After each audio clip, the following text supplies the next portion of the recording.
Hi guys, JT here, and today I'm bringing you some information on the Humble Bundle Let's Go Gambling dang it bundle of July 2026. To help me answer the question, should you buy it? By using the links in the description below, you'll gain access to this bundle and support the channel in the process. Before I begin, I'd like to thank you to the viewers for watching my videos. I hope they're helpful. Most importantly, knowing that you're watching it means the world. Anyway, let's get into this. At number 1 we have Dicealot, a roguelike dice builder offering a charming Arthurian-themed adventure that unfortunately suffers from frustrating design choices. You begin each run by selecting a weapon loadout, which dictates your dice pool and reroll count. The core gameplay loop revolves around rolling 6-sided dice to form specific hands, ranging from single numbers to sequences, to deal damage to enemies. While the combat mechanics are straightforward and initially enjoyable, you'll quickly encounter significant issues. The dice physics often feel untrustworthy, as they exhibit an awkward, bouncy behavior that makes results appear unfair. This contributes to a prevailing sense that the game is actively working against you. Furthermore, enemy damage is largely unavoidable, forcing you to rely heavily on armor and evasion stats. Because these mechanics require deep investment, your offensive capabilities often fall behind, making runs feel punishing rather than strategic. Progression also feels monotonous. With limited gold and only one shop visit between encounters, you are frequently unable to build the loadout you desire. While the art and sound design are genuinely alluring, the repetitive act structure and an over-reliance on RNG make the experience feel tedious. Dicealot provides a mix of high-quality presentation and mechanical frustration. It has plenty of replay value, offering 11 weapons and 7 difficulty levels, but its lack of control over random events makes runs feel determined by bad luck rather than skill. If you enjoy roguelikes, you might find some fun here, but be prepared for a taxing, uneven journey. At number 2 we have Pip My Dice, a roguelike deck builder where you roll dice to earn scores, given a customized build. As you dive into this experience, you'll discover that it is all about crafting the perfect dice set to overcome increasingly difficult challenges. Each run offers unique opportunities to refine your strategy, as you select from various dice faces that dramatically alter your gameplay and scoring potential. The core loop is undeniably addictive, keeping you engaged as you chase that elusive high score. The game demands that you think critically about your choices, as every decision matters when you are trying to break the score. You'll encounter a wide variety of dice, each with distinct properties that you must leverage to your advantage to succeed. Whether you're a fan of strategy or just love the thrill of rolling dice, this title provides a satisfying complexity that keeps you coming back for more. The visual style and straightforward interface ensures that you're always focused on the action without unnecessary distractions. As you progress, you unlock new abilities and upgrades that help you push your limits further. If you enjoy games that require planning, risk-taking, and a bit of luck, you'll find a great deal of depth here. It is a compelling addition to any library, offering hours of strategic fun that you can enjoy at your own pace whenever you want to test your luck and skill in a rewarding, challenging environment. At number 3 we have Dicey Dungeons, a captivating blend of collectible card game and roguelike dungeon crawling. It combines dice rolls and card mechanics to create an immersive RPG experience. In this offbeat dungeon adventure, you utilize dice and cards to deal damage and enhance your character's abilities. The game's art and design pay homage to roguelikes and card games, with a focus on randomness of dice. Set in a game show-like atmosphere, the studio audience adds an entertaining touch to battles and chest openings. Terry Kavanagh, known for games like VVV, and Super Hexagon, takes a friendlier approach in Dicey Dungeons. The game gradually introduces mechanics through tutorials and incremental challenges. Despite the initial simplicity of rolling dice and using them in weapons card slots, the game constantly introduces new elements that make you rethink your strategy. From shock and fire damage to manipulating opponents' dice, every decision feels like that of a mastermind tactician. Dicey Dungeons excels in providing strategic choices. You can save damage to trigger healing cards, or use buffs to hit specific numbers for status effect cards. Despite the underlying randomness, battles offer opportunities for clever moves, making you feel accomplished. With dungeon runs, boss fights, and unlocking new characters, the game offers extensive gameplay. It appeals to deck building enthusiasts looking for a unique experience beyond games like Hearthstone or Gwent. With its casual and lighthearted vibe, Dicey Dungeons becomes a long-term prospect.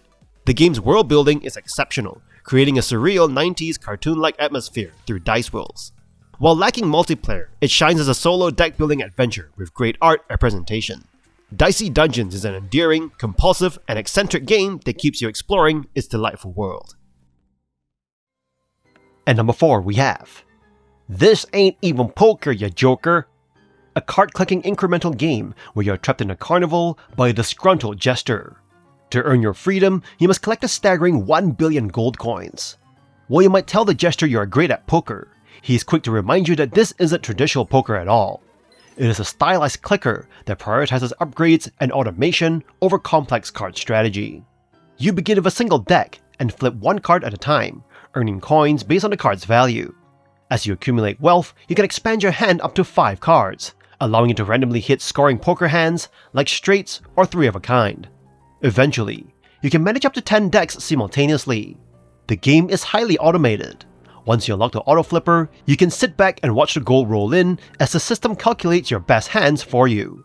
Visually, the game is a treat, featuring realistic card decks and vibrant firework light shows that trigger during big wins. The carnival-themed soundtrack perfectly complements the aesthetic, creating a cozy yet addictive atmosphere. While the strategy is light, mostly revolving around which path to take on the massive upgrade tree, the progression feels rewarding. If you're looking for a mindless yet polished experience to run in the background, this title offers a satisfying loop of watching numbers climb until you finally beat the jester at his own game. And number 5 we have Dice of Kalma, an unholy deck-building roguelike that transports you into a grim underworld where you must wager your soul in a high-stakes game of dice. Instead of traditional cards, you navigate the game by building a collection of skulls, modifiers that function similarly to jokers in other titles, to manipulate outcomes and achieve high scores against the guardian of the afterlife.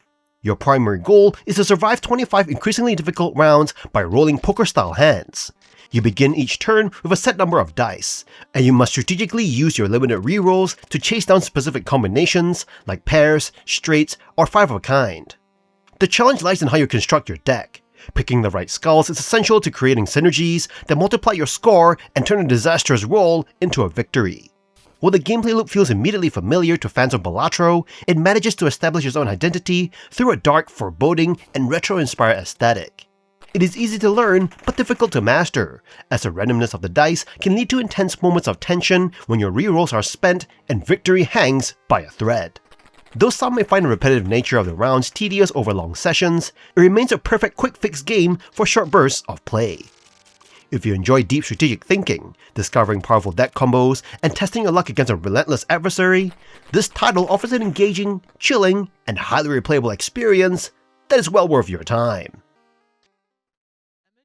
And number 6 we have Explosive Odds, a social deduction party game designed for 2 to 4 players. The central premise challenges you to defuse a bomb slot, while avoiding a catastrophic explosion.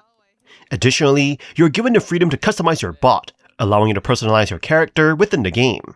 The community reception for this title is overwhelmingly positive. Many players describe it as an exceptionally fun and hilarious experience that is best enjoyed with friends. Because the gameplay centers on social interaction and group dynamics, it is frequently recommended as an ideal choice for party nights. The consensus among users is that the mechanics, combined with the chaotic nature of the social deduction elements, generate many memorable and entertaining moments for everyone involved. If you're looking for a game that tests your nerves while providing plenty of laughs, this title effectively meets that expectation. The blend of straightforward objectives and unpredictable outcomes creates constant tension, ensuring that you and your fellow players stay engaged during each match. Whether you're carefully navigating the defusal process or trying to bluff your way through the round, the game is designed to keep the atmosphere lively. For those who enjoy titles that require active communication, strategic decision-making, and a bit of luck to avoid failure, Explosive Odds is a compelling option to consider adding to your gaming collection for your next social gathering. And number 7 we have Treasure Tiger, an indie horror game that creates a deeply unsettling atmosphere by pulling you into a surreal world of creeping dread. You're immediately struck by how it avoids cheap thrills in favor of building psychological tension. The game masterfully uses its environment to tell a story without relying heavily on dialogue, ensuring that every corner you turn feels potentially dangerous. If you enjoy horror titles that prioritize environmental storytelling and slow burn terror, this title is likely to resonate with you. The sound design is particularly effective, keeping you constantly on edge as you search for clues within the game's cryptic landscape. You'll find yourself carefully examining every detail, as the game demands your full attention to unravel its mysteries. While the pacing is deliberate, it rewards you for your patience with moments of genuine unease that stick with you long after you stop playing. For players who prefer games that challenge your perception, Treasure Tiger offers a uniquely haunting experience. You're not just a passive observer, you're an active participant in unraveling a chilling narrative. The developers have successfully crafted a world that feels both grounded and feverishly strange. Whether you're a fan of indie horror or simply looking for something that breaks away from conventional tropes, you should definitely give this game a chance. It is an unsettling journey that you'll not soon forget. If you seek an experience that lingers in your mind, this is a perfect choice for your next gaming session. At number 8 we have SuperTaxCity, a fresh blend of city building and roguelike deck building, where every run challenges you to create a thriving, profitable metropolis using the randomly offered facilities and items. You choose from 3 building options each turn, place them on a grid, and watch as residents scurry around completing tasks, earning you money. When the timer ends, it is tax time. Pay up or your run ends. At first the game may feel chaotic, buildings trigger at random, and your income feels tied to luck. But stick with it, and a strategic layer emerges, planning around building synergies, managing space efficiently, and adapting to what RNG throws at you. With over 100 buildings and items, every city can feel unique. The loop is addictive. You place a building, observe your city hum to life, then make your next move. It is a satisfying mix of chill pacing and critical thinking. You'll find yourself experimenting with bizarre layouts just to see what sticks. Visually, it is simple but charming. Sessions are snappy, and while some runs feel easier than others due to RNG, the game rarely feels unfair. However, balance could use a bit of fine-tuning. Certain strategies dominate, and the infinite mode lacks proper scaling, making it more sandbox than survival. Still, for fans of Luck Be a Landlord or anyone craving a bite-sized strategy fix, SuperTaxCity offers surprising depth and replayability. It is a delightful little rabbit hole you didn't know you'd fall into, and once you do, you'll want to build just one more city. And that's all for this bundle. This bundle dropped with a heavy gambling theme, and the community reaction is a total mixed bag. While some players are hyped to roll the dice on a few roguelites, like Dicey Dungeons, many others feel like the value just isn't hitting the jackpot. It's a classic spin the wheel scenario, where you might win big or just end up with a library full of filler. If you're feeling lucky, take a shot. Otherwise, skip this loot. In any case, I hope you enjoyed today's video, and if this video was helpful, feel free to leave a like and subscribe, and maybe consider buying the channel a coffee. From the bottom of my heart, thank you for watching, and I'll see you guys in the next video.